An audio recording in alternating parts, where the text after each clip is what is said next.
Oke, assalamualaikum warahmatullahi wabarakatuh. Jumpa lagi dengan kami di Naiko Hidroponik. Nah, pada kesempatan kali ini saya ingin sharing dan berbagi kepada sahabat Naiko Hidroponik bagaimana ketika curah hujan sangat tinggi dan apa yang terjadi dengan tanaman selada yang kami tanam.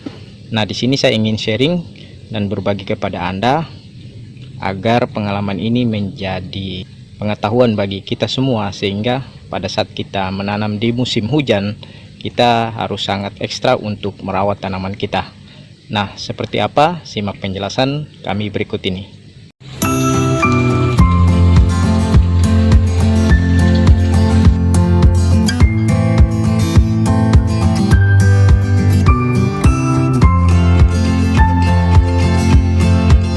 Nah, sebenarnya di saat kita menanam di musim hujan itu ada beberapa kendala yang memang kita hadapi sebagai petani hidroponik maupun petani konvensional. Nah, pengalaman ini yang ingin saya sharing kepada Anda, bagaimana apa yang saya temukan pada saat saya menanam hidroponik di musim hujan. Nah, yang pertama bahwa Anda bisa lihat di sini di tanaman kami, ini merupakan salah satu tanaman kami, yaitu tanaman selada, di mana tanaman selada ini kami tanam menggunakan sistem hidroponik dengan menggunakan gelas mineral yang kami buat sendiri. Kenapa kami gunakan ini? Karena memang cukup bagus untuk pertumbuhan dan perkembangan daripada tanaman tersebut. Nah, sini saya ingin sharing soal tanaman selada. Kalau di musim hujan itu ada beberapa kendala yang biasa kita sering hadapi, yaitu yang pertama, tanaman itu bisa menjadi bolting atau kutilang ya teman-teman sahabat Naiko Hidroponik. Anda bisa lihat di sini seperti ini, tanamannya itu kadang batangnya kecil tapi pada akhirnya dia tumbuh secara tinggi ya, secara tinggi atau panjang. Nah, seperti contoh ini. Nah, ini yang terjadi ketika pada saat kita menanam di musim hujan. Nah, biasanya sering terjadi batangnya kecil, kemudian kadang batangnya panjang ya, seperti ini. Nah, itu terjadi karena disebabkan musim hujan. Pada saat musim hujan terjadi, kadang kita lupa atau kepekatan nutrisi kita itu berkurang. Kemudian ditambah dengan tanaman itu kurang terkena sinar matahari. Pada akhirnya terjadilah kutilang atau tinggi kurus ya. Untuk proses atau cara mengatasinya yaitu kita menambah nutrisi atau kepekatan nutrisi, kita naikkan. Nah, kemarin saya terlambat menaikkan sehingga kondisinya menjadi seperti ini.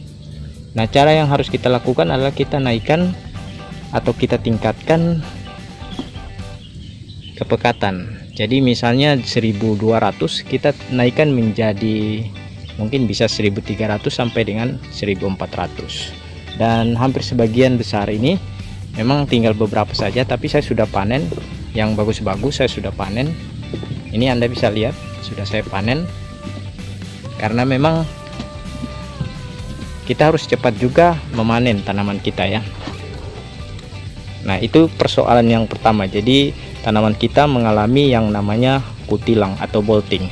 Kemudian yang kedua, pada saat di musim hujan itu biasanya kita juga mengalami yang namanya kendala busuk akar. Nah, ini yang terjadi. Busuk akar ini disebabkan sebenarnya di samping curah hujan juga adalah hama atau lebih dikenal dengan bakteri ya. Jadi busuk akar ini memang terjadi pada saat media tanam kita itu kotor. Jadi memang pada saat kalau kita sudah selesai misalnya memanen sekali, kita harus segera melakukan pencucian pipa ya. Kita harus segera melakukan pencucian pipa agar instalasi yang kita pakai itu bersih kembali dan terhindar dari bakteri. Jadi teman-teman sahabat Naiko Hidroponik, bahwa yang perlu Anda tahu bahwa busuk akar itu disebabkan karena bakteri ya. Jadi kalau ini tidak diatasi segera atau dibuang dan instalasi kita dibersihkan, maka tanaman ini atau busuk akar ini akan menyebar ke seluruh tanaman yang ada pada instalasi yang sama ya. Jadi perlu kita perhatikan pada saat tanaman kita mengalami busuk akar, sesegeralah untuk membuang tanaman tersebut. Seperti ini, kita buang aja, kita buang yang ini juga. Nah, kita harus buang untuk menghindari bakteri itu menyebar ke tanaman yang lain. Jadi misalnya sudah ada yang terserang bakteri atau busuk akar, ini harus segera diatasi dengan kita membuang tanaman tersebut, sehingga tanaman itu tidak, atau bakteri tersebut tidak menyebar ke tanaman yang lain. Ya seperti itu cara untuk kita mengatasi busuk akar ya. Kemudian juga cara yang lain, yaitu kita membersihkan semua instalasi tanaman kita agar instalasi kita menjadi bersih, sehingga terhindar dari yang namanya busuk akar ya teman-teman sahabat Naiko Hidroponik. Nah itu yang terjadi. Nah ini untuk tanaman selada ya. Nah untuk tanaman pakcoy, saya akan tunjukkan kepada Anda bagaimana pada saat kita menanam di musim hujan, apa akibat atau bisa menyebabkan tanaman itu menjadi seperti apa. Nah sini saya akan contohkan tanaman pakcoy saya. Nah untuk tanaman pakcoy, biasanya pada saat kita menanam di musim hujan, ada beberapa yang menjadi tanaman itu seperti ini ya, menjadi kerut daunnya. Nah ini disebabkan karena curah hujan yang tinggi, kemudian tanaman ini kurang terkena sinar matahari dengan baik. Terus yang paling utama juga biasanya kadang karena saya belum menggunakan di beberapa bagian greenhouse, hanya menggunakan paranet seperti ini. Nah isi tandon saya itu tercampur dengan air hujan, sehingga kepekatan nutrisi itu bisa menjadi kurang. Nah pada saat kepekatan nutrisi itu menjadi kurang, misalnya naik turun ya, mungkin dari 1200 kemudian tercampur lagi, kemudian dia turun menjadi 400, sehingga penerimaan nutrisi itu tidak normal. Jadi tanaman mengalami kekurangan nutrisi, sehingga menyebabkan tanaman menjadi atau daunnya menjadi kerut seperti ini, tidak terbuka. Nah ini biasa terjadi pada tanaman pakcoy. Nah untuk busuk akar kadang jarang untuk tanaman pakcoy, karena memang dia kuat sekali atau sangat kebal dengan penyakit yang namanya busuk akar.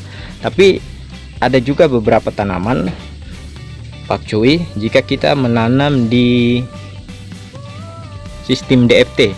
Nah saat kita menanam di sistem DFT, biasanya juga tanaman mengalami yang namanya busuk akar karena kebanyakan air yang terendam, dan apabila air tersebut sudah tercemar dengan bakteri, sudah pasti akan cepat penyebarannya ke tanaman pakcoy. Jadi memang harus diperhatikan buat teman-teman yang menanam dengan sistem DFT, harus memperhatikan hal itu karena bisa menyebabkan tanaman tersebut mengalami yang namanya busuk akar. Nah oke teman-teman sahabat Naiko Hidroponik, mungkin itu saja video yang bisa saya sampaikan. Semoga video ini menjadi pengetahuan bagi kita semua, dan jika teman-teman ingin bertanya atau ingin berkonsultasi, silakan mengisi kolom komentar di bawah ini. Oke, baik sahabat Naiko Hidroponik, demikian video kami kali ini. Jangan lupa menghijaukan rumah Anda dengan tanaman-tanaman hidroponik. Oke, salam hijau, salam pertanian.